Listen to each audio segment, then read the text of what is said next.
চ্যাম্পিয়নশিপে মহা গুরুত্বপূর্ণ ম্যাচে মাঠে নামছে বাংলাদেশ। যেই ম্যাচ দিয়ে বাংলাদেশের জার্সিতে অভিষেক হতে যাচ্ছে হামজা দেওয়ান চৌধুরী আর ফাহমিদুল ইসলামের, তাতেই জয়ের স্বপ্ন দেখছে লাল সবুজের সমর্থকরা। ভারতের মাটিতে ভারতকে হারিয়ে বাংলার বিজয়ের কাব্য লিখতে প্রস্তুতি নিচ্ছেন হ্যাভিয়ের কাব্রেরারা।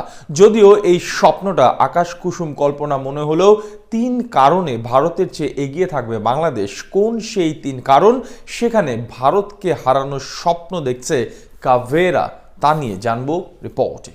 বসন্তের শীতল হাওয়া যেন বইছে বাংলার ফুটবলে, নতুন স্বপ্ন উকি দিচ্ছে লাল সবুজের দেশটিতে। কারণ ভারতের বিপক্ষে মাঠে নামার আগে যে বাংলাদেশ দলে সব জল্পনা কল্পনার অবসান ঘটিয়ে ঠাঁই পেয়েছেন বাংলার ফুটবলের আগামী স্বপ্নদ্রষ্টা হয়ে আসা হামজা দেওয়ান চৌধুরী। ইংলিশ প্রিমিয়ার লিগে খেলা এই ফুটবলার এখন বাংলার সঙ্গে ইতালির ন্যাপোলির এক ক্লাবে খেলা ফুটবলারও আছেন এই স্কোয়াডে।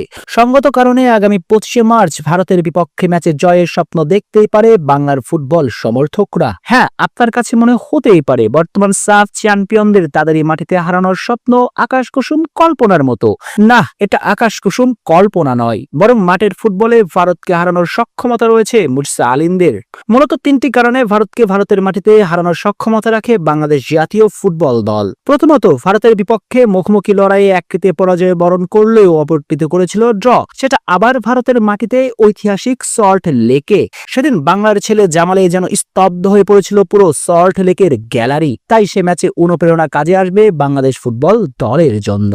এছাড়াও সে ম্যাচে খেলা অনেক ফুটবলারই যাবেন বাংলাদেশ দলের সঙ্গে। দ্বিতীয়ত, সাম্প্রতিককালে ভারতের পারফরমেন্স খুব একটা স্বস্তির নয়। ভারতের কিংবদন্তি footballer Sunil Chhetri men in ব্লুজদের জার্সি তুলে রাখার পর খুব একটা স্বস্তিতে নেই টিম ইন্ডিয়া। নিজেদের খেলার শেষ 3 ম্যাচে জয়ের দেখা পায়নি তারা। মালয়েশিয়ার সাথে ড্র করেছিল 1-1 গোলে, ভিয়েতনামের বিপক্ষেও ড্র করেছে ওই একই ব্যবধানে, আর সিরিয়ার সাথে হেরেছে 3-0-তে। যার মানে খুব একটা স্বস্তিতে নেই টিম ইন্ডিয়া শিবিরে। এমন হজবরল টিমের বিপক্ষে নিজেদের স্বাভাবিক খেলা খেললে জয়ের স্বপ্ন দেখতেই পারে লাল সবুজ। অর্থাৎ অস্ট্রেলিয়া, ফিলিস্তিন, লেবাননের বিপক্ষে ঘরের মাঠে যে ব্র্যান্ডের ফুটবল খেলেছিল জামালরা, সেই ধারা অব্যাহত রাখলে জয়ের স্বপ্ন আঁকবে সমর্থকরা। তৃতীয়ত, বাংলাদেশ দলে থাকবেন এমন এক ফুটবলার যাকে ঠিকঠাক সঙ্গ দিতে পারলে একাই গড়ে দিতে পারবেন ম্যাচের পার্থক্য।